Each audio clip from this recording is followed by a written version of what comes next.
আসসালামু আলাইকুম। এতক্ষণ যেটা দেখালাম সেটা হচ্ছে আমাদের ১ নম্বর তামপাত ছিল। এইটা হচ্ছে কিনা ২ নম্বর তামপাত। এই যে ২ নম্বর তামপাতে রাস্তার থেকে পানি ঢুকছে। এই যে পানি আপনাদেরকে কেমন করে দেখাবো, ভয়ও করছে। এই যে বৃষ্টির কারণে এই যে এই জায়গার যে দরজা ছিল সেটা ঠেলি নিয়ে গেছে। আর সামনে যেতে পারবো কি না জানি না। এখানে যে স্রোত চলছে, অনেক স্রোত চলছে। এই যে এখানে যে দরজা ছিল সে দরজা ভেঙে গেছে। হাঁস তো কোথায় গেছে তা বলা যাচ্ছে না। তাই মনে হচ্ছে পার হতে পারবো।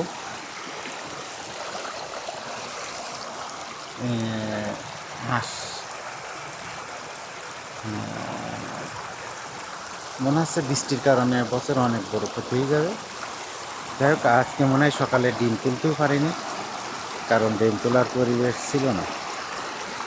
যাই হোক, এখনও যে স্রোত চলছে, এই যে পানি আমাদের ২ নম্বর তামপাতের ভিতরে ঢুকছে।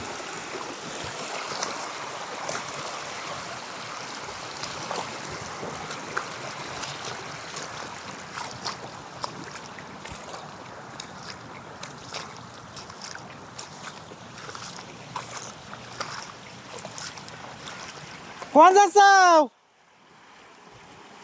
হ্যাঁ, এই যে আমাদের ২ নম্বর তামপাতে মনে হচ্ছে যে আজকে এই যে সব বেড়া টেড়া সব ভেঙে চুরি সব অনেক কিরাম গেছে। তা তো বলা যাচ্ছে না। যাই হোক, বৃষ্টি না কমলে আমাদের কাজ শুরু করতে পারছি না। মানে বছর বড় আকারের একটা ক্ষতি হয়ে গেল। ফ্রেশ রুমগুলো ভেঙে গেল। এরকম বৃষ্টি তো হয় না কখনো। যাক, আল্লাহ যা করে ভালোর জন্যই করে, হয়তো কোনো যাই হোক, আল্লাহ যেটাই করবে সেটাই মঙ্গলের জন্য। আহ,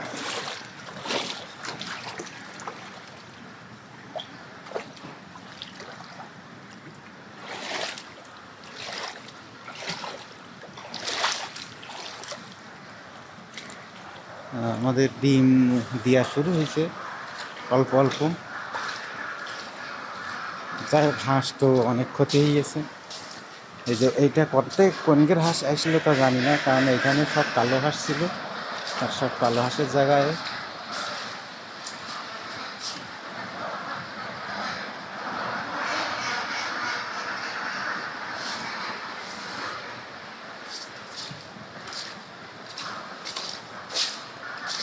সব কিছুই এলোমেলো করে দিয়েছে, দেখা যায়।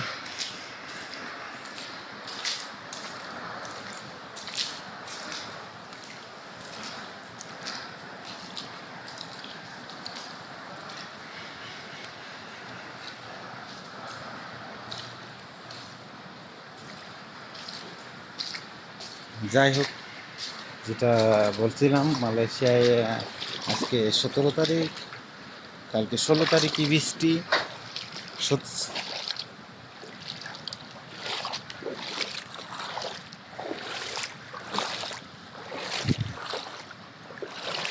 এই যে তামপাতের ভিতরে যে পানি ঢুকছে, এই পানিটা না ঢুকলেই মনে হচ্ছে পানি কিছুক্ষণের ভিতরে শুকিয়ে যেত, কিন্তু এই পানি ঢুকছে, বেরোনির জায়গা নাই।